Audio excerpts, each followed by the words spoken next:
An balima maliyɛn cɛman ni musoman an b'aw fo dante foli min na an minnu bɛ k'an lajɛ Mali kɔnɔ ani Mali kɛnɛma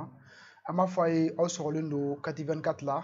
a ka jɛmukan mun n'an bɛ a k'aw ye dɔgɔkun kɔnɔna la walawala ni o de ye ka na kow yɛrɛ k'u walawala ka se ka n'u fɛsɛfɛsɛ ka don u kɔnɔ k'u wɔgɔbɛ k'u ɲɛɲini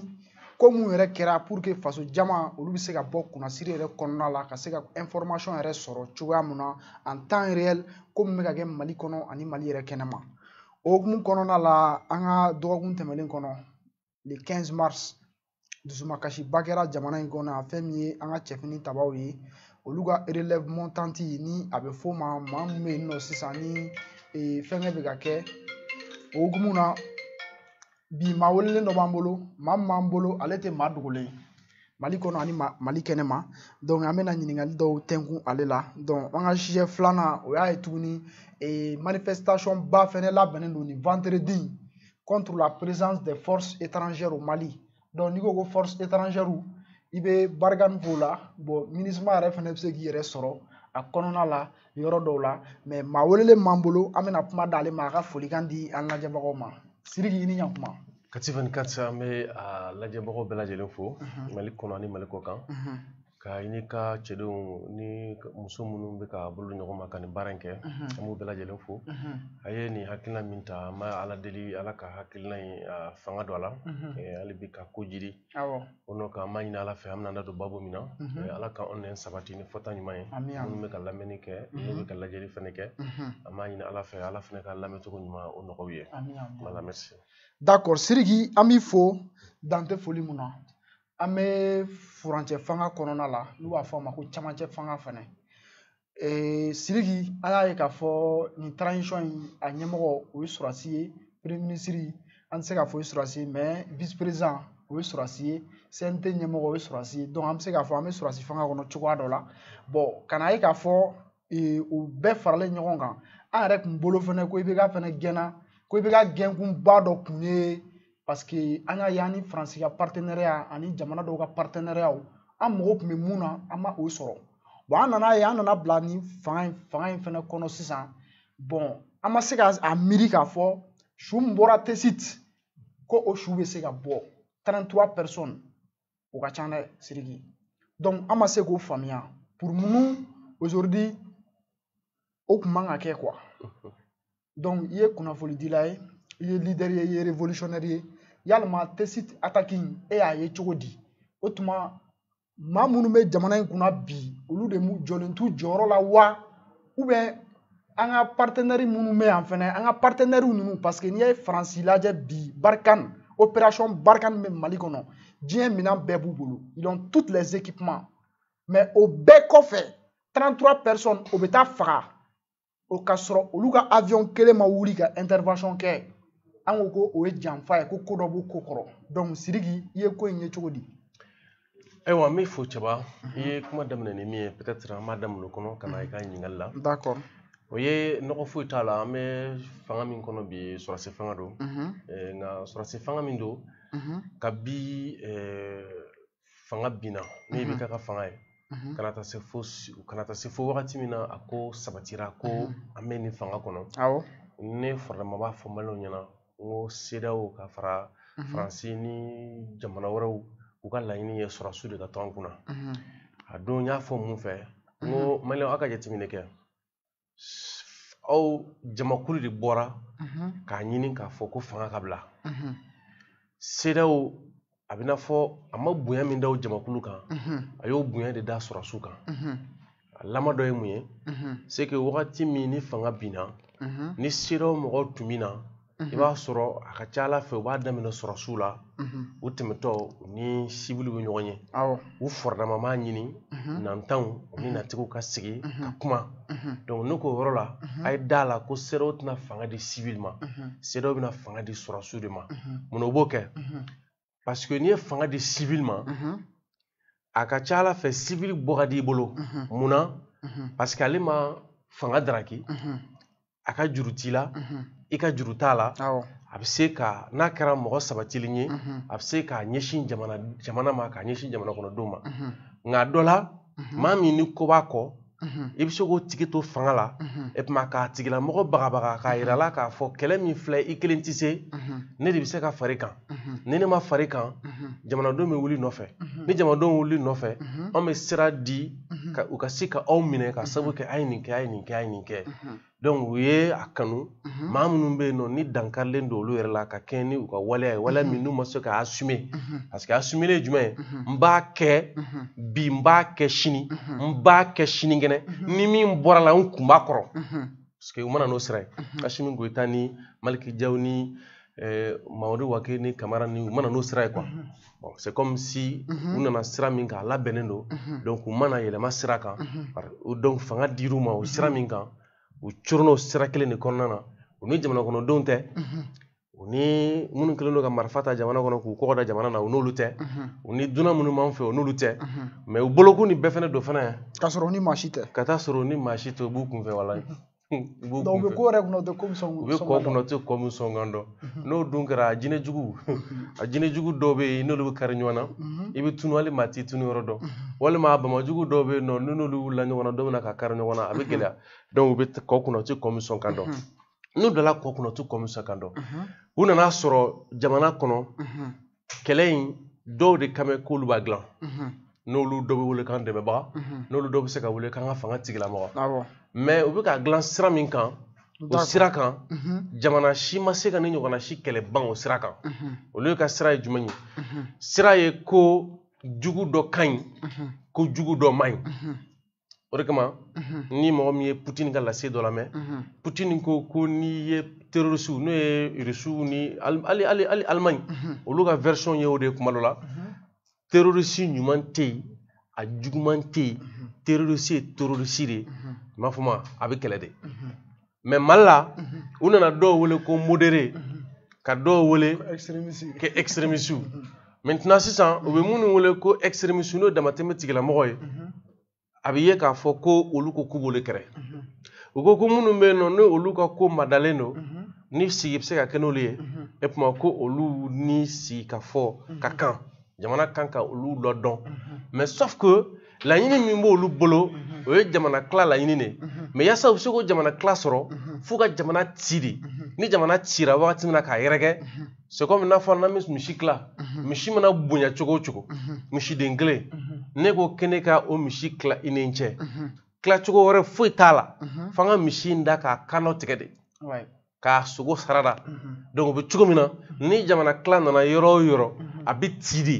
n'a cira sisan min mana se ka yɔrɔ min ta o b'o yɔrɔ ta donc sigikafɔ nana kɛ o miirina kan c'est pourquoi ne b'a fɔ n ka kuma caman na n ko bolonɔ bilala sɛbɛn min na n'o ye accord d'Alger l'accord prévoit une trop grande concentration des services de l'État à l'échelon régional c'est-à-dire que fanga min n'a yɛrɛ tɛ jamana bolo o dilen don région ma o région ninnu fana kelen kelen kɔnɔna na mɔgɔw de bɛ marifa ta k'a fɔ k'u b'o yɔrɔ ninnu tatigɛw ɲini u yɛrɛ ye donc ni jamana nana kɛ sisan k'a fɔ ko minnu bɛ fanga la a bɛ fɔ min ma ko politique de sécurité n'i ye politique ta o de ye miirina min ni o b'aw bolo ka kɛɲɛ ni ko dɔ dilanni ye baloko ta fan fɛ lakanako ta fan fɛ kɛnɛyako ta fan fɛ donc o de kama fɛn bɛɛ politique de bɛ yen mais n'i ye Mali ta k'a lajɛ a bɛ fɔ min ma ko politique de sécurité o yɛrɛ de tɛ yen an kɔni ta ye min ye dɔrɔn ko ni sa bɔra ka bere min t'i bolo k'i b'a kun ci o dɔ la ni miliyɔn bɔra n'i ko k'i b'o kun ci ni bere dɔ ye miliyɔn min n'o bere kunu o de kama minnu sara u sara o kɔlɔn de kɔnɔ donc olu minnu sara a bɛ dɔn k'a fɔ n'i ye jamana lajɛ Barkane n'o ye Faransi ka kɛlɛbolo min b'an ka jamana kɔnɔ o ye laseli dɔ kɛ ko a kunkan bɔlen ko kɛlɛ wulila k'a ma tumaren kelen sɔrɔ n'o ye heure kelen ko olu wulila ka taa yɔrɔ lajɛ kɛlɛ jumɛn tɛsi ta yen tɛsi tɛ taa yen u sɔnna k'o fɔ u y'o fɔ u ka communiqué la n bɛ tila ka lien ci ma ko a mɛnɛ ko à moins d'une heure je crois heure kelen o tɛ tumaren kelen donc ko olu wulila ka taa yɔrɔ lajɛ olu kɔni ye min ye o ye ko dɔw joginna dɔw sara ko minnu joginna ko olu ye MINUSMA taara n'olu ye furakɛlikɛyɔrɔ la mais ko o dugusɛjɛ olu yɛrɛ taara su ta n'o bɛnna kalo tile 16 ma mais ko olu wulila ni u bɛ fɔ o ma ko hélicoptère n'o ye ko Tigre bɛ min wele ko u ka pankuru jarabanganama ye k'o 2 de wulila a nɔgɔni na ka taa a bɛ ye an ka faamaw fɛ ko olu dun fana sira ɲini Barkani fɛ yanni ninnu bɛ wuli ka taa e tuma u kan ka mɔgɔ minnu nɔrɔ bila ka t'olu nɔrɔ bila parce que an b'o de ye tuma bɛɛ ni relève bɛ kɛ i b'a sɔrɔ aérienne awɔ c'est ça donc olu bɛ k'u ye sira ɲini u fɛ a yirala k'a fɔ ko sira furannen don k'a diya passe mais kabako kɛra min ye yɔrɔ in ni Barkani man jan ɲɔgɔn na c'est à dire que Barkani yɛrɛ ka dagaba yɔrɔ dugu in kɔnɔna na a man jan ɲɔgɔn na u yɛrɛ y'a fɔ effectivement k'a man jan ɲɔgɔn na donc ko in daminɛlen a ma heure 1 bɔ olu taara yen olu ma tracer ye c'est comme n'a fɔ olu m'a ye yɛrɛ ko n'i y'u ka kuma jateminɛ dɛ c'est comme si n'a fɔ a fɔli min kɛra ko ninnu ni tiɲɛnikɛlaw kara ɲɔgɔn na est-ce que o yɛrɛ tɛ se ka la u ka communiqué kɔnɔ c'est comme n'a fɔ olu m'a tracer quoi c'est comme n'a fɔra sisan ni mɔgɔ min ko zone nana n ka yɔrɔ dakari ka don ka taa ni minnu nana expertise kɛ minnu nana jateminɛ kɛ n'olu ko olu ma yɔrɔ karilen quoi ça montre que a ka ɲɛɲini quoi est-ce que sɔrɔsiw ma mugu ci ɲɔgɔn ni ɲɔgɔn cɛ wa c'est-à-dire que finalement mɔgɔw k'u yɛrɛ ɲininka Barkani min fɔ k'o de fɔ wa mais par contre a dun min ye k'a fɔ mɔgɔw ka lase kɔnɔ ko terroriste ninnu ka mɔgɔw sara et puis u ka mɔgɔw sara o su ma ye wa u seginna n'olu su ye cogo di mɔgɔ ninnu bɔra yɔrɔ jumɛn ka na attaque kɛ et puis maintenant Francis sigilen don yɔrɔ min na Barkani kelen bɛ ka yɔrɔ minnu contrôler nin yɔrɔ ninnu parce que u y'a fɔ ko zone de 3 frontières o zone de 3 frontières u kelen bɛ ka yɔrɔ minnu contrôler o ni aviation civile bɛ taa Gawo parce que yɔrɔ in bɛ Ansongo de fɛ Ansongo bɛ Gawo de fɛ a bɛ an ni fɛn ni ye Niger frontière de la donc n'i ye jateminɛ kɛ ni aviation civile yɛrɛ minnu bɛ yen ni pankuru b'u bolo u tɔgɔ la n'i bɛ taa bi Gawo i tɛ se ka taa Gawo f'i ka état français écrit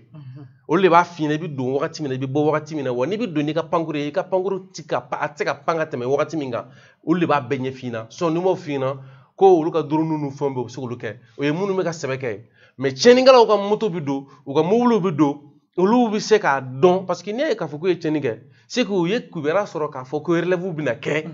wa u ye kibaruya sɔrɔ k'a fɔ ko relève ka sɛbɛya a bɛ nin de kɔnɔ a tɛ tɛmɛ nin kan donc mɔgɔ minnu nan'u kunbɛn o fana bɛ labɛn ka kɛ n'o ye olu mɔgɔ nana cogo jumɛn na donc Barkani ma version di o kan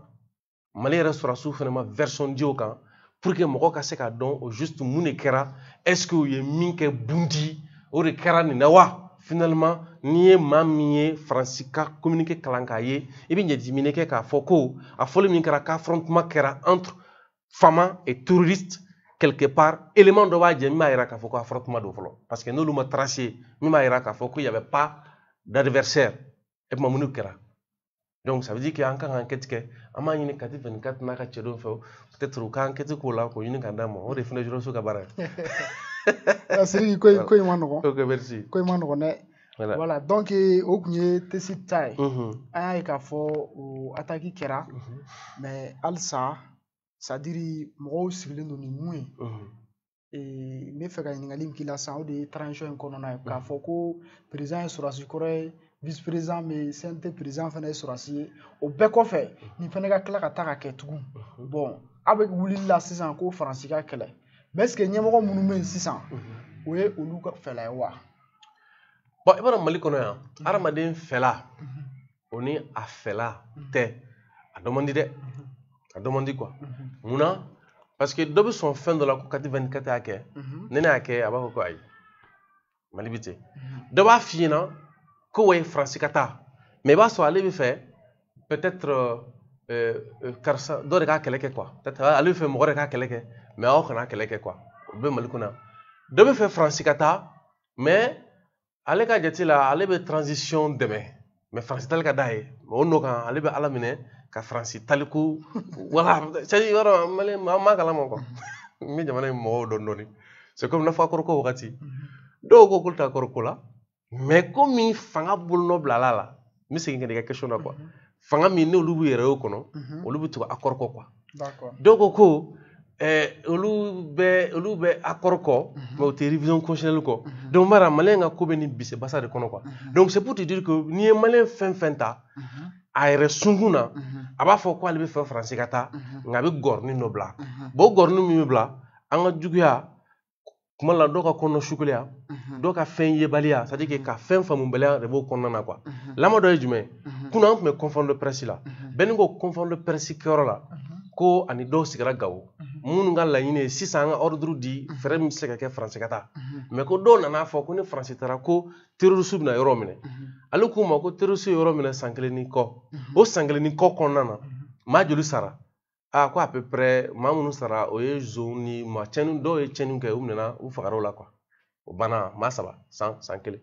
mais ko Faransi na ni san cɛ ko mɔgɔ joli sara k'u t'o da dɔn donc tu vois un peu que kuma yɛlɛma fasugu dɔ bɛ jamana in kɔnɔ min b'a to souvent i tɛ se k'a dɔn tigitigi la ni jamana kɔnɔdenw bɛ mun yɛrɛ de fɛ m'a fɔ ma u bɛ mun yɛrɛ de fɛ au juste donc c'est pourquoi maa minnu bɛ yen nɔ ni aw yɛrɛ de dalen don a ka kɛta n'a ka fɔta la n'o tiɲɛ b'a bolo o dalilu b'a bolo a b'a ka kɛlɛ kɛ ten ni maa damadɔ min y'a faamu an n'olu b'a kɛ ɲɔgɔn fɛ parce que kɛlɛ ninnu tɛ jamako kɛlɛ bilen kɛlɛ ninnu ye sariyako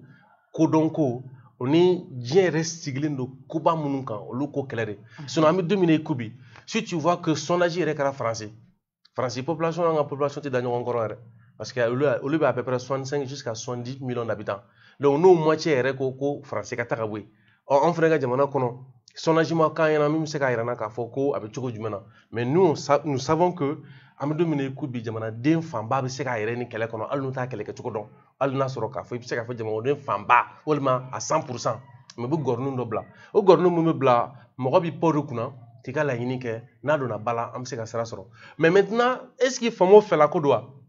faamaw nakan ye min fɔ an ɲɛna tilalen don c'est clair o de ye fɛn min bɛ sen na n'o ye Faransi ka taalen n'o ma kɛ jamana in tɛ bɔ bolo la u sigira kuma kelen kan mais sauf que u ye interpellé la bandaw panna ka taa Faransi tuma min na u ye 20 janvier reprimé o ma dɔgɔkun kelen sɔrɔ a taalen u seginna ka na ni ordre min ye o ye u kun ye min bila i bɛ ka tile la u continuera n'o kelen de u tilala n'o kelen de o kun ye jumɛn ye c'est que activiste o journaliste o animateur o i mana kɛ diɲɛ mɔgɔ o mɔgɔ ye Faransi bɛ ka min kɛ a ka di a man di o tɛ dɛ mais a tɛ fɔ de je crois ye k'i bɛ bisimila walawala kɛnɛ kan a ye la 10 n'o ye sénateur ye a kɛlen k'an ka ambassadeur interpellé imaginez hein Faransi binna ka taa se fo degré ma il faut voir à quel point la France est tombée si bas ambassadeur Kuturu o ka wele jamana dɔ sénateur fɛ m'a faamu k'a ɲini a fɛ ko munna a tɛ nin journaliste bali a bɛ bali cogo jumɛn na est ce que Faransi bɛ se ka nin fɔ Faransi autorités ye k'u ka journalistes bali ou bien u ka animateurs bali nin kuma fɔcogo fɔlɔ la Faransi est ce que a bɛ se k'o ordre di yan mais munna a b'a ordre di parce que u bolo anw ni an ka faamaw y'olu bolo kɔnɔ fɛnw de donc o bolo kɔnɔ mɔgɔya faamaw y'o yira Faransi la kaban o bolo kɔnɔ mɔgɔya min ni faamaw y'o yira o divorce de kɛra i bɛ ka n'a ka peuple ɲɔgɔn cɛ o de kama Imam Mamadu Diko ye bɔli min kɛ kɔsannin na a ko ninnu ni peuple tɛ fankelen fɛ munna ni peuple tɛ fankelen fɛ depuis don min na M5 bɛ bɔ kabi don min na kɛlɛ bɛ bin ninnu démocratie min bɛ européens bolo bi ce n'est pas une démocratie qui intéresse le peuple Karafi y'o fɔ a ka livre vert kɔnɔna na n b'a fɔ ma a ko que les sociétés non démocrates ne s'intéressent qu'à ce qui favorise une certaine classe ou un certain groupe. Ma fama. Donc n'i y'a jateminɛ Faransi ka démocratie ninnu tɛ démocratie ye ko min ɲɛsinnen don peuple ka bɔli ma bolo la. C'est pourquoi u ka cɛ dɔ bɛ yen ko Arnaud Antebourg Rachid ale ko ko la 5e République a instauré un système dangereux à la fois autoritaire et impuissant. Pas de lieu de débat, pas de lieu de compromis, l'irresponsabilité à tous les étages, l'impossibilité pour les citoyens de se faire entendre. Tout cela nourrit la démagogie et le populisme. Donc pratiquement, ni ou ka jamana den dɔ ye ka kuma u ka jamana démocratie cogoya kan min b'a yira k'a fɔ ko kankɛya min sigira u ka kan bɛɛ duurunan fɛ n'o ye 5e République ye ko kankɛya jugu don wa nafa ka dɔgɔ a nana kuma bɔ jamana kɔnɔdenw bolo a nana fɛn min yakubaya o ye yɛrɛ fɔ ni yɛrɛ mankutu ye kuma baw bi fɔ mais kisɛ foyi tɛ jaba la donc Faransi démocratie sigilen n'o de kan ninnu jamana ninnu ka démocratie sigilen n'o kan maa damadɔ de bɛ sugandi olu de bɛ jamana bisi n'o ye ka oligarchie jugubaw ye donc n'a yira k'a fɔ k'o kelen ɲɛsinnen don an ma an bɛ wuli k'a ɲini jamana kɔnɔ faamaw fɛ u ka sɔn jamana kɔnɔdenw ta ma mais ce qui est sûr n'i ye contre-pied kɛ jamana kɔnɔdenw na i bɛ bi kɛrɛ kan n'i bin'i kɛrɛ kan i bɛ bi fɛn min kan o gansan de ye o gansan ye i tɛ wuli voilà c'est pourquoi n'an kɔni bɛ fɛ an ka bɔ sanga ni waati bɛɛ fanga bin kɔnɔ a ye ɲini faamaw ni jamana kɔnɔdenw ka ɲɔgɔn kun tilenna ye ni n'u ma ɲɔgɔn kun tilenna ye c'est comme n'a fɔ ni jɛgɛ ko k'a bɛ balo ba kɔnɔ ba min n'a kɛra bajalan ye i tɛ se ka balo a kɔnɔ. o tuma faama minnu bɛ yen sisan u tɛ jamanadenw kun tilenna dɔn. ninnu yɛrɛ tɛ k'a ɲini k'a kɛ jamana kɔnɔdenw kun tilenna yɛrɛ ninnu yɛrɛ ma ninnu yɛrɛ c'est-à-dire que min b'a min f'i ɲɛna fɛn dɔ bɛ yen hadamadenw quoi c'est-à-dire comme an tɛ baara kɛ ni tɔgɔmasere ye sinon ninnu si ka parcours la u nana sisan cɛ fanga la wari b'u bolo ka don bɛɛ kan wari b'u bolo ka kuma si bɛ fɔ wari b'u bolo ka se ka sowolaw bila olu ka so wele cogo bɛɛ lajɛlen na mais u sigi ni sisan cɛ hali u ka kelenkɔrɔ dɔ min bɛ se k'a jira ko ninnu hamina jamana na tile kelen ne ma maa ye min bɔra n'o ye o k'a fɔ ko nin ye waleya ninnu ka kunun kɔrɔman kɔnɔ k'u ka waleya dɔ filɛ nin u ye nin kɛ min bɛ mɔgɔw bila k'a miiri ko ninnu miirila jamana na tile kelen a ma ye a daminɛ a bandaw la ka na fo n t'a dɔn u la jɔn ye laban ye n t'u laban n'u fɔlɔ yɛrɛ dɔ yɛrɛ u kɔni bɛ yen a ba duuru in kɔnɔ na a cɛ tɛ yen min sera ka bɔ ni fɛn dɔ ko jira an na donc finalement ni u nana fanga ta ka d'u ma fanga d'u ma jamana kɔnɔdenw ma se ka fanga d'u ma ni kan ye parce que au moins M5 kun ka se ka préserver hali n'a kun trahira o kun ka se ka résister o trahison nɔ pour que au moins fɛn dɔ ka d'u ma min ye fanga di kan ye jamana min bɛ kɛlɛ kɔnɔ an bɛ taa ala minɛ ka mɔgɔw ta a kalan t'u la a dɔnniya t'u la a fasokɔnɔ t'u la a nimana t'u la a t'u kɔnɔ a ja t'u la a foyi t'u la ka fanga ta dɔrɔn k'a d'u ma wa dikan yɛrɛ t'a la yɛrɛ an filɛ o de kɔnɔ nin donc n'an filɛ o kɔnɔ tan an b'o fana kɔlɔlɔ sɔrɔ tan parce que ɲɛ foyi tɛ yen u bɛ CEDEAO ni Faransi de bolo pɔlɔn-pɔlɔn na u b'o CEDEAO ni Faransi bolo pɔlɔn-pɔlɔn na parce que u ka jate la olu de bɛ se ka tiɲɛni k'u la mais i bɛ ka fana y'o erreur de kɛ parce que mun ye i bɛ se ka sɔrɔ comme erreur i bɛ ka bɛ bin wagati min na n'a bɔra o wagati na i bɛ ka kun tɛ se ka da la ko ka Barkhane to yan ka MINUSMA to yan ka G5 je sais pas G5 6 an ma G6 voilà an ma découverte kɛ yan je crois que kɛmɛ y'a fɔ yan nɔ ko G6 don i b'a fɔ ma ka G6 to yan ko ale coup d'état bɛ se ka k'a la o parce que u dalen don o de la o u dalen don o de la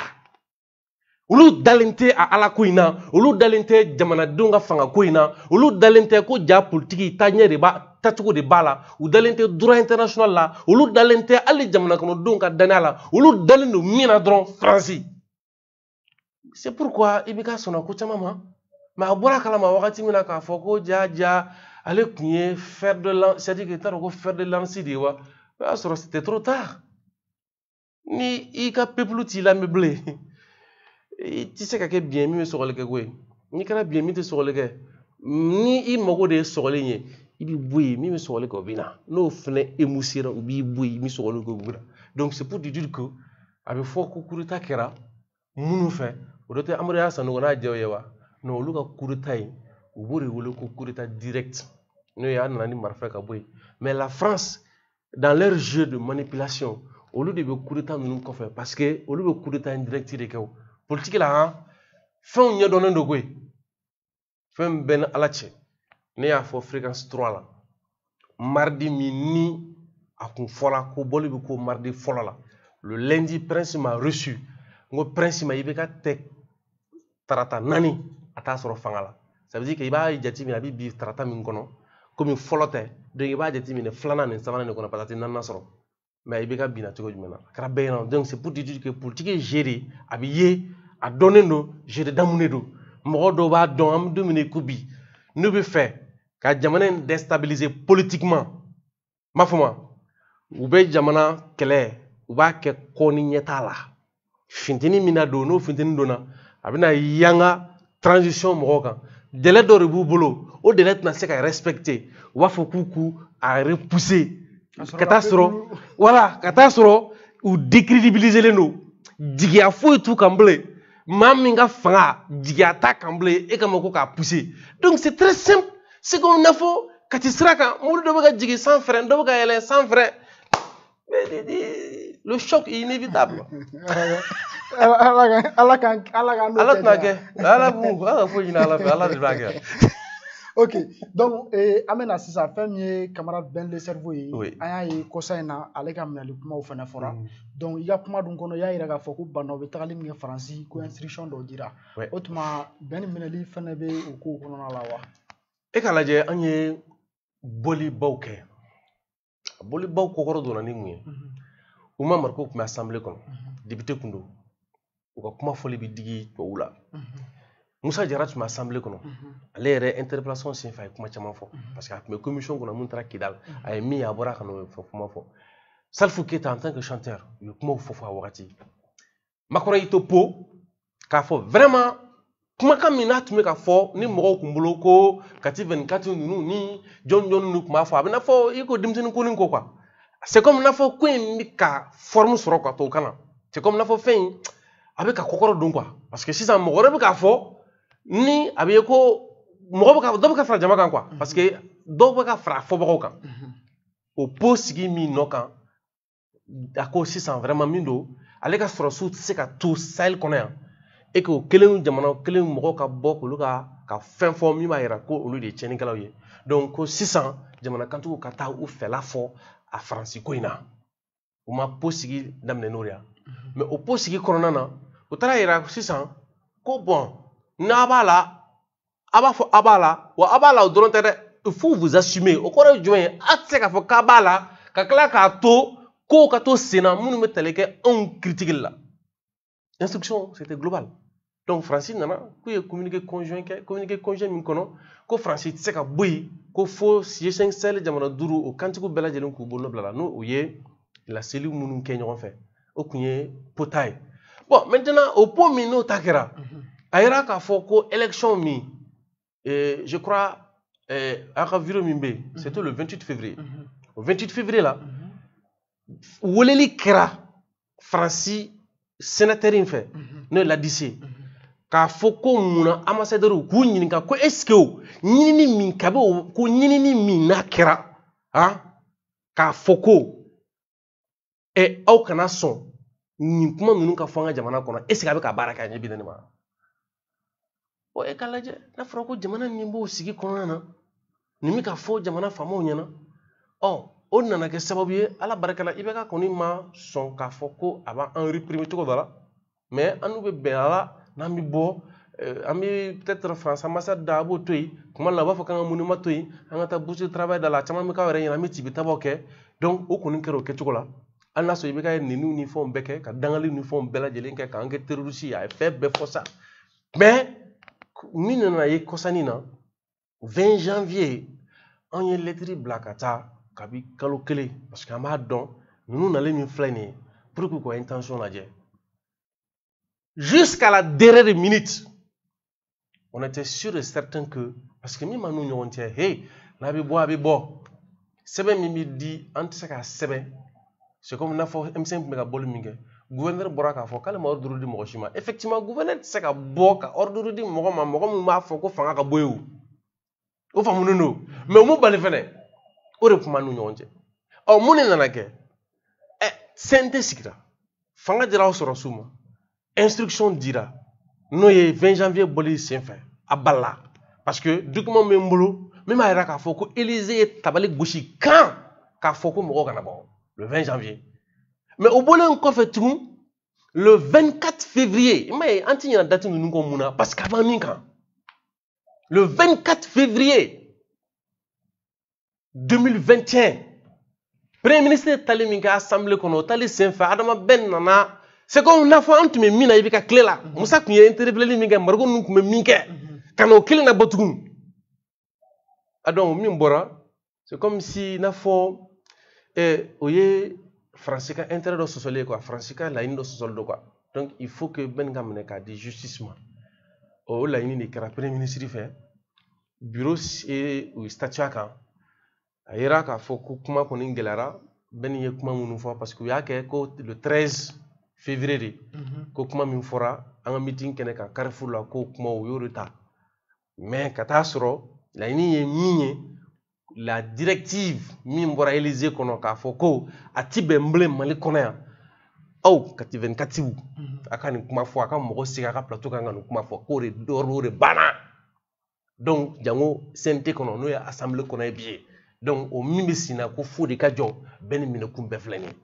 a akibara bolé manon ko de o kake o fene kala je kono kera mimna bola ko tarku no lakali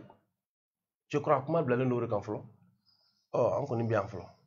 non mais kuma en tien kono mi ka nyefira tano ni mi me anda koni onye otaro afla la ya afla be baladini balaba koni d'accord Sirigi o tamalen ko fe amaye ka fo juma nata o be le 26 mars ma donc il a faut tu vas ka 20 janvier boli ko fe et 26 aw be fa ka bo ouais yalma aga boli principalement il se ka nyefo an la jabo nyana mina mi fo mo yeno vous savez souvent mo chama ni bini lamé iba jetimine ko me kuma be fo mais hakilima ba do ko je suis très réservé parce que ba do mo mindo abe mindo ama be fo quoi parce que an me kele min kono ani politique kele la e mo go be ni wala mi bolo ka jamana mara i ka be nyefo jamana ko do nyana ka bala kata mais an be kele faso ko mina ani mo munu mi nyogo bolo u manga an tabe don comme o fene bu tabe u funu tu tabe irana mais mi nyogo suye de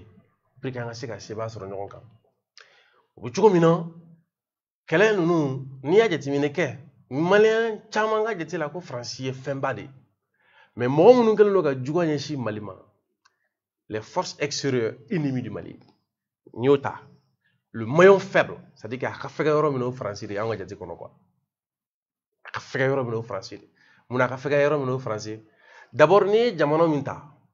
Amérique Canada ça dépend bi jamana munu fokata on est français kelemi ka Qatar ni jamana munu be no depuis Maghreb lu fraka on est moins orient mo nu fraka ni olu fenta mamin ka kewale bi ko jemo nye jole ndo ala ko se ka akele ka on no fe o français ta de ma fuma c'est pourquoi comme la quand to kele la Italie bi do fa ma en fait Turquie bi do fa ma en fait Russie bi do fa ma en fait finalement farafina be se ka do fo français ma donc c'est comme l'élément de gravité munu mandala no e communauté internationale ou sogolondo et tourni mina na be sogolo la quoi c'est au français de donc l'élément de gravité ni sera ka affecté ka se ka seba soroka diplomatie ani jamana ñon ci ko sira kuna foni diri sira ka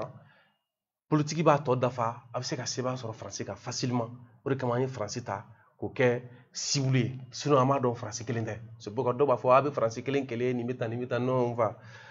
français kelen dron o kele ça ni o kele abi ne bo quoi donc be chugumina to minu le no la wala amna bolimi le 26 oye depuis 10 janvier boli sen fait aya ira ko ubina ta mesure mununta no ubina ta sra mununta ko banga jamana kele ko ou bien toro mi man kan ka bashi toro nunu dokuru la o fanga ka dogo tseka nga ko la sigi singa o nokan u bole po kana se fosi sama ira ko fo mo bo chenna mais français nana fo ko ubina kene do fara nyon kan ou be kene munu ni kele bina ko lu kono no wolo ko zone de 3 frontières aux zones de 3 frontières au lieu d'être kele gloro mina yene bi chenim ka kay o de te city enfant voilà chenim ka kay ne quoi pourquoi vous savez fam tukudi yoro mina ako kabina ka action concentrée yoro mina ako ko ni bem mina mba bolo kabina yoro minta ati yoro be c'est à dire abna fosa yala taw mable yoro mina abnota yoro kele ni chenim ka concentré donc va ira ka fo kabi o ka décision mata munun ko obina tabbe minka katna wolo nyumana ay tien doluma on nana ayira ka fo ko o nokan on nana sigi do ke jamena no kara le 16-17 février o sigi konana ko obu fere 600 Maroc Algérie oni fo kata se Golfe de Guinée parce que yani o sigi che o kun annoncé no kun France ka Élysée re ko cheni mina yanga kata fo Golfe de Guinée la o kun annoncé donc 600 ko yasa Mali se ka boni be kono ko alibi ko ka laje source diplomatique o ka se ka reçu no ye o ka se ka mawara da dola mais Algérie jabili gaw ka foko France bi tieni wala mi noka o lu se ka tugo France ko la Algérie ala barkala abi France farafla de kono kele chola be no bulo munu mi se kola mais o lu mogo be kelen ka glan stramin kan ko France to baka o kama ni riba ko la ka seven nota bando ka discours kan ay a fo ma ko analyse politique o fana ye discipline de ka di o ye kalanbolo de min bɛ kalan dama mais yiriba kɔrɔ an b'a di mɔgɔ ma gratuitement hadamaden ka discours kelen k'a ban ka discours in kɔ n'a ɲɛ lajɛ k'a lajɛ kɛta ani miirina minnu b'a kɔnɔ ka se k'a fɔ ko bɔn e ka nin kuma in o ni e yɛrɛ miirina o n'i ka diinɛ n'i ŋaniya a dan filɛ nin ye a tɛ mɛnɛmɛnɛni kun a tɛ mɛnɛmɛnɛni mɛnɛmɛnɛ c'est à dire que a tɛ mɛnɛmɛnɛ bonya la quoi o de y'a yɛrɛ k'a fɔ bana i ka discours b'a yɛrɛ k'a fɔ vraiment i tɛ fɛn caman dɔn Mali ko la donc i ye min fɔ i ka kɛta n'i ka fɔta bɛɛ de filɛ na i tɛ bɔ yan a da ye yan donc o bɛ cogo min na an nana ye k'a fɔ u ye o kumakan minnu fɔ ka bɔ n'o miirina min ye miirina in an y'a ye an bɛna ji d'a kan k'a fɔ ko bien vrai que an ye laɲini k'u fɛ k'u ka taa u nana yira wagati dɔ la k'u bɛna dɔ bɔ u ka effectif la parce que pota kun kɛra u ye dɔ fara a kan Jaminata k'u bɛna dɔ bɔ u ka kɛlɛ jama la kɔsa fɛ u nana bɛn min kan dɔ ka bɔ a la dɔ kana bɔ a la non Faransi bɛ taa mais ko sisan tɛ maintenant a bɛ taa sisan tɛ an m'a fɔ a bɛ to yan k'a daminɛ wagati jumɛn ka taa wagati jumɛn an b'o fɔ an ye a bɛ bɔ yan wagati min na an b'o fɔ an ye bon a bɛ yan yɛrɛ a bɛna mun de kɛ tigitigiya la o fana ma fɔ fo a b'a la ko Faransi bɛ to yan mais ko Takuba fana bɛ na tugun Faransi bɛ to yan ko Maroc Algérie olu jamana ninnu fana da kana don a ko kuma kɔnɔna tugun bon c'est comme si n'a fɔ u bɛ fɛ ka intervention militaire de yakubaya ka taa sɔrɔ Mali partenaire caman wɛrɛ bɛ yen minnu fɛ ko to ye parce que pour beaucoup de personnes Maliens bɛ k'u ɲɛkisɛ jɔ mugu ni kisɛ min na k'o de b'a ɲɛnabɔ o tɛ tiɲɛ ye opération Barkhane ɲɛmɔgɔ dɔ bɛ yen min rentré tɔ Bruno Guibert a ko Maliens bɛna min fɔ a ye ne ye san kelen min kɛ yan n ye min ye dɛ parce que a ko aw bɛ ka nin kɛlɛ in miiri kɛlɛ modèle min o tɛ aw bɛ ka miiri ko mugu ni kisɛ bɛ nin kɛlɛ min ban k'o tɛ ko Maliens a k'a lajɛ sa bɛɛ k'i jɔ i jɔyɔrɔ la a k'a lajɛ sa aw yɛrɛ k'a ɲini aw ni Ala cɛ la a k'a ɲini k'a dɔn jɔn ye nin jamana in jugu ye jɔn ye nin jamanadenw jugu ye a ko tubabukan jɛlen na il n'y aura pas de solution militaire dans ce pays que chacun abatte ses cartes que les visages se dévoilent de manière à savoir qui est ennemi de ce pays et de son peuple a bɛ tɛmɛ nin kan a bɛ marifa ɲiniw ni drone ni fɛn ta avion ta kirikira a bɛɛ nalen kɔfɛ n'a ma fɔ ko avion kulu ye fɛn foyi ti ɲɛnabɔ fagali de bɛ juguya ka taa fɛ donc mais a ye nin fɔ ka taa n'a sen fila ye mais pour kɛra mun ye Mali kɔnɔ yan nɔ n'i nana tiɲɛni fɔ nkalon n'i ye nkalon fɔ Mali la dɔrɔn ça se commente ça s'apprécie ça se voit ça charme ça séduit mais n'i ye tiɲɛ fɔ c'est comme n'a fɔ hakili don yɔrɔ tɛ Malien bolo a fanba quoi entre guillemets hakili don yɔrɔ t'a bolo quoi tiɲɛ n'a fɔra hakili don yɔrɔ tɛ mɔgɔw bolo quoi c'est pourquoi tiɲɛ mana fɔ dɔrɔn a bɛ kɛ n'a fɔ a ma fɔ quoi souvent i bɛ kuma dɔ fɔ i b'i yɛrɛ ɲininka est-ce que e ye nin kuma min fɔ est-ce que ça se vérifie est-ce que c'est vrai i y'a lecture kɛ i y'a fɛnw kalan i y'a tigi suit quoi mais pourquoi i t'a mɛn mɔgɔ wɛrɛ da quoi mais ni nkalon dɔw ka kumaw dɔw bɛ ça montre quelque part que vraiment an ka lajɛ an ma ɲinɛ an si ma ɲi an ka lajɛ an ka se ka an ɲa dɔɔnin quoi pour que an filɛ phase min na an ka tɛmɛ sinon a ma nɔgɔn dɔɔnin dɛ donc a b'a yira k'a fɔ ko le 26 an bɛna bɔli min kɛ o ye k'an ka laɲini kuraya k'a yira Faransi la i ye bɛ ka ŋaniya min ta ɲuman don juguman don anw ka mɔgɔ t'o la koyi mais an bɛ ka min kɔni ye o tɛ ɲuman ye an tɛ k'o ɲuman min ye dɛ i jija i k'an ka jamana to an ye parce que dɔw tun y'a fɔ wagati dɔ la Faransi tɛ se ka bɔ parce que sɛbɛn de nana n'a ye sɛbɛn jumɛn nana n'a ye ko jɔnkuna de y'u wele jɔnkuna ti yan n'est-ce pas mais n'o don munna Faransi taara fɔ Jamena k'u tɛ se ka taa ko tant que les 5 pays les 5 chefs d'État du G5 Sahel n'olu ma a yamaruya ɲini ka taa mais n'o don pourquoi o Faransi kelen nana fɔ k'olu bɛ taa u m'a fɔ bilen k'a fɔ ko sɛbɛn ko dɛ ko wagati in kɔni na o tɛ c'est-à-dire que sisan kɔni tɛ donc ça veut dire que Faransi bɛ tɛ ka taa se ka taa bolo fila kan walima an ka faama b'a ɲini u ka taa walima Faransi yɛrɛ fana bɛ se ka ɲini u ka taa fana parce que bɛnkan de don donc mais Maliens nana mɔ a dɔw ta ye fɛn dɔnbala ye a dɔw ta ye ŋaniya juguya ye k'a kɛ n'a fɔ dɔrɔn an ka faama de bɛ se ka ɲini u ka taa sinon n'o tɛ u taacogo foyi t'u la Faransi yɛrɛ fana bɛ se ka ɲini ka taa c'est pourquoi aujourd'hui an ka kɛlɛ kɔnɔ an y'an miser peuple bɛɛ ka diɲɛ fan bɛɛ pour que bɛɛ ka se k'i peser moins Faransi ka contraire a ka taali bi Faransi bɛ ka min ɲini souvent mɔgɔ caman bɛ ka ɲinɛ min kɔ France bi ka tɔgɔ ɲini bi Mali ko la ka tɛmɛ ala ka sɔrɔ kan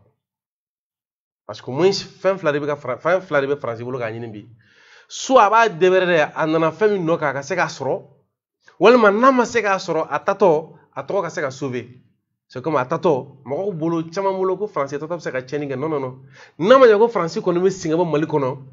a ye machine min dilan ka tiɲɛni kɛ n'a ye a bɛ obligé k'a défait pour que a tatɔ a k'a fɔ ko France kɔni sera ka bɛɛ kɛ Mali kɔnɔ an n'u b'u labɛn san 50 anw talen kɔfɛ ka na tiɲɛni kɛ sinon kɔni anw kɔni tilela France segintɔ tɛ ka na ni ɲɔgɔnna si tiɲɛni kɛ quoi donc cɛba jate de filɛ nin ye donc minnu b'an bolo caman min sigilen to diɲɛ fan wɛrɛ fɛ jatejugu kɔnɔna na c'est pourquoi i b'a ye dɔw bɛ yen nɔ u b'an ye débat la kuma la an bɛ mɔgɔ dɔw caresser a bɛ k'olu ɲɛna ko débat ka nɔgɔn i t'a dɔn ko débat ma nɔgɔn i t'a dɔn ko kuma yɛrɛ bɛ tuni la yɛrɛ f'i ka sigi Kuyatɛ ɲɛkɔrɔ kuma yɛrɛ bɛ tuni la pewu i b'i sigilen to Facebook kan ka kuma kirikara minnu fɛ a bɛ tuni la pewu parce que an t'a la kulonkɛ la quoi mais an ɲɛ b'a la mɔgɔw kɔnɔ jamana in kɔnɔ m'u bɛ kulonkɛ de la quoi m'u bɛ kulonkɛ la m'u k'o fɔ mun fɛ cɛba n ko maliyɛnw bɔra M5 tɔn kɔnɔ des milliers de personnes minnu k'u bɛna a bɛ se ka témoigner ne ko mais o a bɛ kɛ nin jamaba in bɔ i bɛ ka tali dɔrɔn de kama c'est pour te dire que i b'a dɔn la mobilisation humaine secret min b'a kɔnɔ nafa min b'a la caman bɛ ka mɔgɔw ye mais u t'a nafa dɔn quoi u t'a danger fana dɔn quoi n'aw bɔra k'a fɔ ko n'aw bɔkun ye nin jamaba in bɔkun ye ko i bɛ ka taa dɔrɔn han c'est que nin jamaba in a yɛrɛ bolo bɛ k'a yɛrɛ kalan mais i b'a ye k'a fɔ mɔgɔ t'a la quoi parce que u bolo non i bɛ ka taa dɔrɔn non i bɛ ka taa dɔrɔn tɛ n'i ma ɲɛ k'a fɔ k'i bɛ ka taali kɔni ko dɔ kɔni a bɛ nin jama a bɛ nin bɔ a la n'a ye nin jamaba in bɔ k'u jigiya da fɛn dɔ kan et que i bɛ ka taalen kɔfɛ i bɛ ka min kɛ o ma kɛlɛ a b'a bila a kunna ko u ye jigiya da min kan o jigiya bɛ tila ka segin ka na aw minnu y'an labɔ walima aw minnu nana fanga ta o de kama c'est pourquoi minnu nana fanga la olu kun kan ka se k'u jigi c'est à dire que k'a ɲini nin jamaba in jigi ou bien nin jamaba in bɛ se ka lawasa cogo min na o y'i ka sacrifice de ye c'est à dire que o ye ala de min ɲini fɛ e yɛrɛ ka fanga lakanani kama mais n'i pan o kunna walahi i t'i pan fɛn min kunna diɲɛ kɔnɔ min na mais i sigi k'a lajɛ o n'i y'a ye k'a fɔ k'an b'an sigi ka mɔgɔw ka fanga la fɔ nin fɔcogo la n'i y'a ye k'a fɔ k'an tɛ ɲɛ bɔ i ka fanga fɛ parce que an ɲɛ b'a la a bɛ na laban cogo min na o ne y'a ma ɲɛ b'a Amadu Tumani Ture ka fanga fɛ an ɲɛ b'a la a bɛ laban cogo min na i bɛ ka nana yan nɔ an tile ni tile kelen ma kalan ne ka bɛn n'a ye nin fɛnɛ min filɛ an kunna la même chose parce que les mêmes causes produisent les mêmes effets ça c'est une loi naturelle e m'a da ne m'a da diɲɛ b'o de kɔnɔ quoi donc c'est pourquoi le 26 14h boulevard Caen min ɲininen don maliyɛn bɛɛ fɛ Mali fan bɛɛ lajɛlen ka bɔ i ko kɔnɔ kulu k'a yira ko Sénégal ye min kɛ o kelen de bɛ Mali la o kelen de bɛ Burkina o kelen de bɛ Niger e k'a lajɛ tuma min na anw bɛ ka kasi yan ko maa 32 maa 33 fagara Mali la o wagati kelen Niger bɛ ka kule ko maa 100 ni kɔ fagara olu fɛ yen maa 136 o maa 130 ni kɔ o fagara Niger ko olu ye civil ye c'est comme n'a fɔ Niger ka sɔrɔsiw fagali fana bɛna kɛ anw fana ka civil fana bɛna civil tugun mais cɛ an tɛ se ka continuer tan non mais an tɛ se ka continuer tan parce que e b'a dɔn mɔgɔ bɛ ka ɲinɛ min kɔ et sɔrɔsi den kelen san joli de bɛ kɛ pour que ka sɔrɔsi den kelen bila yen mais n'a fɔra ko o bɛ se ka faga tile kelen ko sɛ parce que lakala bon en fait an b'a fɔ o fɔcogo la quoi lakalatɔ ye fɛn dɔ Mali dɔ ye quoi n'a fɔ ma mɔgɔ dɔw ka philosophie kɛra min ye ko sɔrɔsi ye a ka vocation ta ko ka c'est à dire c'est comme n'a fɔ a ye saya de ta a ka vocation kɛ quoi c'est à dire a ye saya de ta k'a ka vocation ye quoi mais moi je ne comprends rien sɔrɔsi bɛ labɛn de n'a fɔ ma a bɛ labɛn mun de kama a bɛ labɛn pour vaincre la mort sɔrɔsi ti dilan ko saya dɛ n'o kun don an tun bɛ taa Bambara Berete ni Falaye ninnu fara ɲɔgɔn kan olu minnu tɛ fagali dɔn olu minnu tɛ foyi dɔn pour que i bɛ mɔgɔ préparer i b'a préparer pour pouvoir résister à la mort de m'a fɔ ma sɔrɔsi bɛ préparer o de kama donc sɔrɔsikɛ ta kun tɛ kɛlɛ la a ka sa ye sɔrɔsikɛ parce que n'ale sara kɛlɛ la e tuma ale labɛnna mun de kama min ma labɛn c'est comme n'a fɔ sara bɛna di sisan cɛnnikɛla kana cɛnni kɛ olu kun ale dun labɛnna pour que ka se ka don saya c'est à dire que o ni a kan ka mɔgɔ mun lakana de o labɛn de b'a kunna mais dɔw nana mun fɔ non sɔrɔsiw ka saya comme n'a fɔ an k'o minimiser quoi parce que u ka baara ye sɔrɔsi ka baara tɛ ka taa saya dɛ sɔrɔsi labɛnna mana min bɛ d'a ma o kun de ye a ka se saya la parce que saya min don bana ka saya tɛ ala ka saya tɛ jugu dɔ de ka saya ɲini n'o dɔ ka ɲɛsin a ma a ka labɛn a ka dankaro jugu ni dankaro jugu la min b'o bolo k'o ɲɛsin a ma n'o ye fagali ye jogini ye o bi jɔ a laɲini y'o de ye fo k'an k'o bila an kunna mais n'o t'an kunna ko fo k'a miiri dɔrɔn a karisa ye sɔrɔsi ani fagali ka kan e ka firi c'est à dire min bɛ min f'i ɲɛna e ka nin mentalité fasugu lajɛ o de b'an ka jamana kɔnɔ avec tout ça ni moyen min b'an bolo ka communiquer ka fɛnw bɛɛ da yira mɔgɔ la mais hali bi ni mentalité de bɛ dɔw kunna quoi et puis des hauts cadres du pays i bɛ nin version fasugu de mun da c'est pourquoi wagati dɔ tun kɛra fagali juguyalen u nana mun fɔ ko la paix n'a pas de prix André Bourgeot l'anthropologue français a ko cɛ maliyɛnw a tɛ sabali bɔ a tɛ kuma jugu fɔ o dabila a ko n'a tora nin kɔnɔ u b'a fɔ ka ban a ko a y'a kɛ Mahamadu kɔsɔn sa a ko k'a bɛ o kɛra min kɔ a y'a ka nin kuma fasugu ninnu dabila a ko la paix a un prix ko sɔngɔ bɛ bɛn na dɛ mais ce n'est pas celui du sang ko a sɔngɔ tɛ jeli ye son coût est inestimable ko mɔgɔ tɛ se ka hakɛ fɔ a la mais il ne peut être que du renforcement politique de l'État-nation ancré sur un support d'une armée à valeur républicaine défendue et affirmée mais ko sɔngɔ min b'a la bien vrai que maa tɛ se ka hakɛ fɔ a la mais ko sɔngɔ kan ka jate ka kɛ jamana min bɛna kɔkɔrɔ don n'a ka kɛlɛcɛw ye kɛlɛcɛ min ni olu tɛ kan kɔrɔbɔ u tɛ kan sɔsɔ k'a b'a o de ɲɛɲini c'est pourquoi on dit qui prépare c'est-à-dire que qui veut la paix prépare la guerre o bɛ cogo min na a bɛ fɔ ko les guerres prenant naissance dans l'esprit des hommes et c'est dans l'esprit des hommes qui doivent être élevées les défenses de la paix c'est pourquoi ne b'a fɔ yɛrɛwolo mɔgɔ ma qui sont les soldats de la paix kɛlɛ ninnu ta yɔrɔ ye hakili kɔnɔ de fo hakili kelen fana ka lajɔ jɔ la fasali la bɛn sɔrɔli la mais an hakili lajɔlen tɛ bɛn sɔrɔli la ni fɛn fɛn nana ko ala ka latigɛ mais ça c'est quoi donc vraiment c'est vrai n'an fɔra ko faransi ka bɔ yen n'an ko a b'a la France dɔw b'o dɔrɔn de mɛn mais u t'a dɔn ko formation politique n'o ye politique dɔnni sira formation idéologique miiriya hadamadenw bɛ se ka hakilina sɔrɔ cogo min na jamana ko la jamana kɔnɔdenw weleli ka taa jamana ma o ni jamana kɔnɔdenw mago jɔra jamana na o ni jamana kɔnɔdenw fana ka se k'u jɔyɔrɔ fa parce que an filɛ kɛlɛ min kɔnɔ nin ye ni jamana kɔnɔdenw ka wuli ka jɔ tɛ ɲɛ foyi t'a la kɛlɛ ka kɛ jugu filɛ ɲɛngoɛ ye jugu bɛ soforokun na sɔrɔsiw ka bɔ k'u kunbɛn sɔrɔsiw bɛ se ka kɛlɛ ko la mais kɛlɛ min n'a kɛra ko minnu bɛ ka wele ko jugu diɲɛmaa kelen don k'u sinsin a ka jamana yɛrɛ kan diɲɛmaa kelen don k'u dɛmɛ a ka jamana yɛrɛ kan f'u bɛ se ka don a ka jamana kɔnɔ ka bɔ cogo min man'u diya u ni président bɛ sun tigɛ kuluba se fɛn bɛɛ b'u ye ni kɛlɛ sera o degré la ni jamana kɔnɔdenw tɛ n'a jigin a ka armée kan u b'a ka armée faga k'a ban c'est pourquoi n'i ye Mandela guerre fɛn fɛn ta diɲɛ kɔnɔ sɛbɛn minnu kɛlen don kɛlɛ kan a bɛ fɔ ko dans une guerre asymétrique lorsque vous perdez la face sur le plan politique diplomatique, médiatique, il est inutile d'envoyer les forces de défense et de sécurité au front. Ouais. Ni filɛ kɛlɛ modèle min kɔnɔ n'an ma sebaa sɔrɔ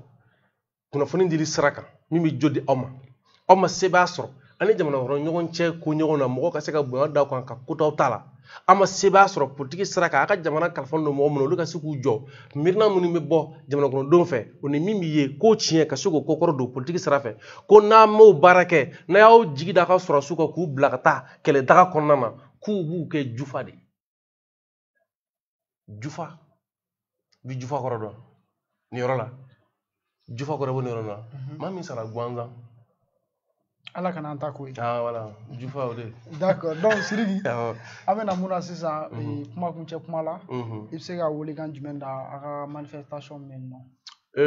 an bɛ ala fo k'ala barikada nin y'a siɲɛ caman ye an b'a ɲini maliyɛnw fɛ u ka bɔ kɔnɔkulu n'ala ka jɛ ye 24 ka réseau sanfɛ an b'a ɲini malikaw bɛɛ lajɛlen fɛ 26 mars nata 14 heures bɛɛ lajɛlen an ka ɲɔgɔn sɔrɔ boulevard sanfɛ ka an ŋaniya yira diɲɛ mɔgɔ la dɛmɛ min n'an kan ka se k'a jɔ faso ye an k'o dɛmɛ jɔ faso ye dɛmɛ min n'an kan ka se k'a jɔ sɔrɔsiw ye an k'a jɔ sɔrɔsiw ye mais ka kɛ kelen fɔ ka bɔgɔ b'o la parce que kɔnɔ sukola maanifin kɔnɔ sukolen ka jugu a yɛrɛ ma n'a jugu ye parce que kɔnɔ sukola ye jumɛn ye bi minnu n'an m'olu wele ko sɔrɔsiw o ye minnu bɛ yen ni mugu ni kisɛ b'u bolo ka jamana lakana ni sɔrɔsi kɔni ye marifa bila ka n'a jɔ politiki kɛnɛ kan o y'a kɛlen politiki mɔgɔ de ye o y'a kɛlen fanga tigila mɔgɔ de ye donc sisan k'a fɔ k'i bɛ ka sɔrɔsiw labila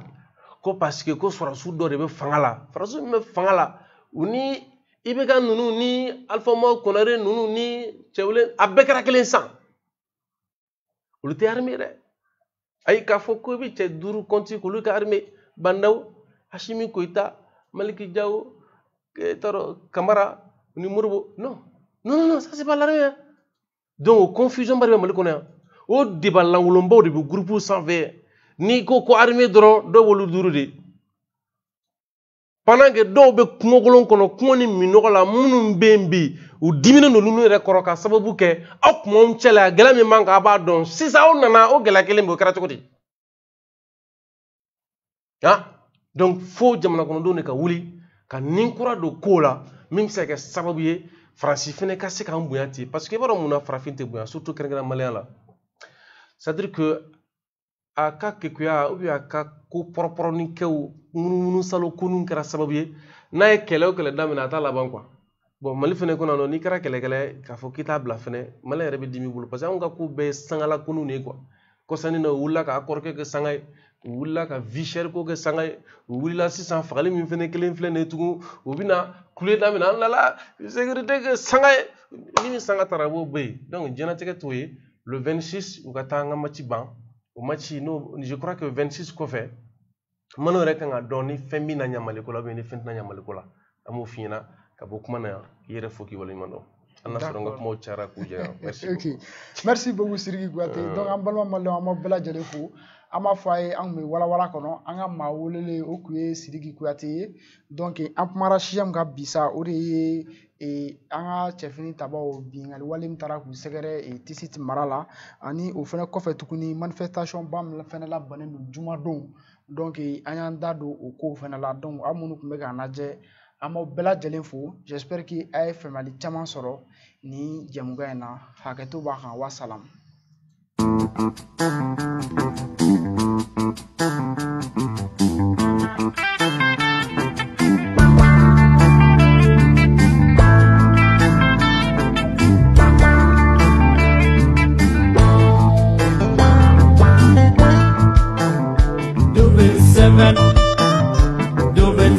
يريت تسوانا تكيفا تدشل خلوة يارها أكتندي وتجرهنا ناس التوماس تزها تقاس دوبل 7 هذا مشروب للطاقة اللي شربوا ما يترخى ليل النهار وانت فرحة مع دوبل 7 يعطيك طاقة